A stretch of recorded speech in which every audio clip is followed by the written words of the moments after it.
Alright, this is a quick overview of Inventory Pro for Windows and the functionality that's included with the system that you download from the internet. The system has a complete purchase order system in it. You can create, modify, receive, cancel, view and search, return POs, print POs. You can manage suppliers. Appointments are inventory that's expected to receive into your warehouse that does not have a purchase order to back it up. So you would tend to use those for items that are sent to you by a supplier if you're a distribution center or a third-party logistics company, and the company is just sending you inventory that you're holding for them. It's not stuff that you're buying. Purchase order utilities lets you open this up, automatically generate purchase orders based on min, max, and reorder points for inventory. I'm not going to go through all these in detail. We have a purchasing video that you can watch. The core of the system is the item master list. Again, we have another video that explains the whole item master list in details. You can customize fields, change the field labels. If you want to use this field rather than the manufacturer model of an item, you could change it to just a note field, for example, and it will change the label.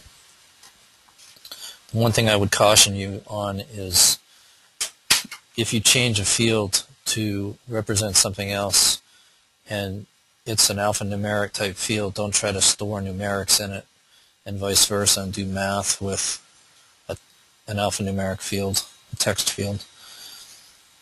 All the buttons across the top will quickly jump you to that function. If you wanted to issue out an item, you can just click on the shipping or the brown truck there. You can also get to issuing by clicking the yellow minus sign. You can receive items without just direct receiving them by clicking the plus sign.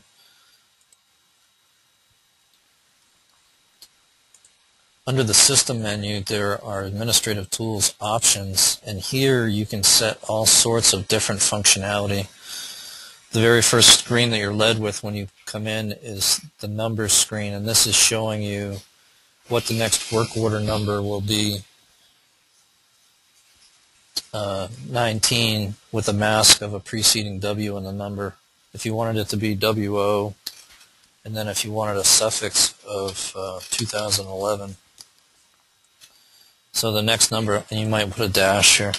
So it would be work order dash and then a mask of 5 numbers, the next number being 19 with a 2011 suffix. That would be the work order style. The ones that are set to -1 will automatically, the system will automatically assign them.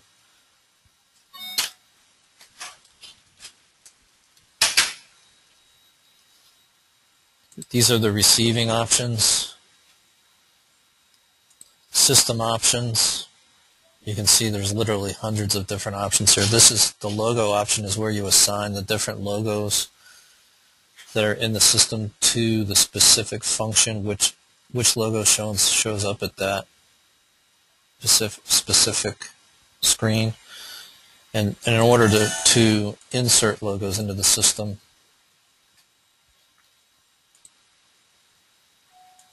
you go to the system related list, custom logos, and this is where you can insert new logos, as many as you want. We usually recommend bitmaps. You also use the administrative menu to set up system security, users, groups, group accounts, permissions. You can upgrade from older versions. You can purge data out. In order to purge data, like if you wanted to purge the demo data out, this is the screen you come into.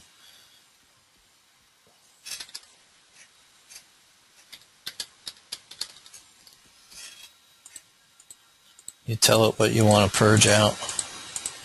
We usually recommend that you leave the lists when you purge the data out, and then you click purge, and it's going to come up and ask you for a password. The password is FVIOWERFG, and then you click OK. I don't want to purge my data out, so I'm not going to do it this time, but that would be how you purge the data out. You can also license the system through the system menu. You can upsize from Microsoft Access to SQL Server through this menu. You can see all the concurrent users.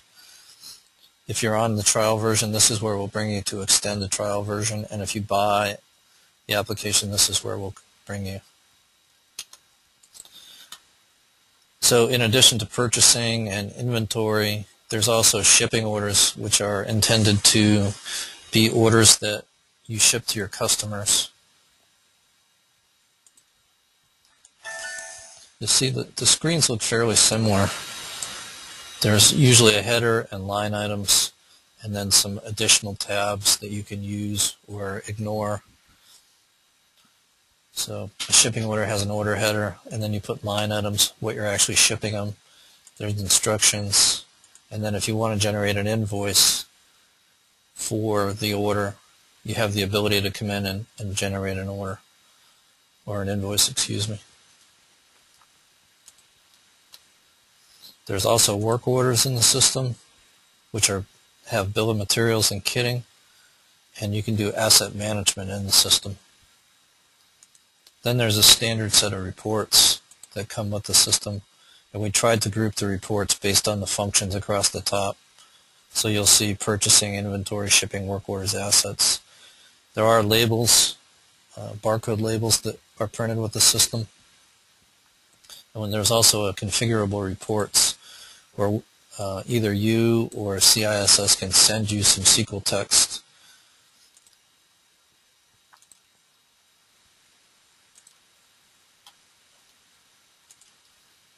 And it will generate a custom report for you. The backend database is based on Microsoft Access and is wide open. We don't encrypt it or lock it. So we do encourage you to be careful and also back up your data, but it's your data, and we don't prevent you from using a third-party reporting tool like Crystal Reports or interfacing with some other system at your own discretion. So that is, I'm going to try to keep this short and sweet. If you want more details on any of these specific functions, we will have videos available that are more in-depth. But that's a basic overview of Inventory Pro for Windows.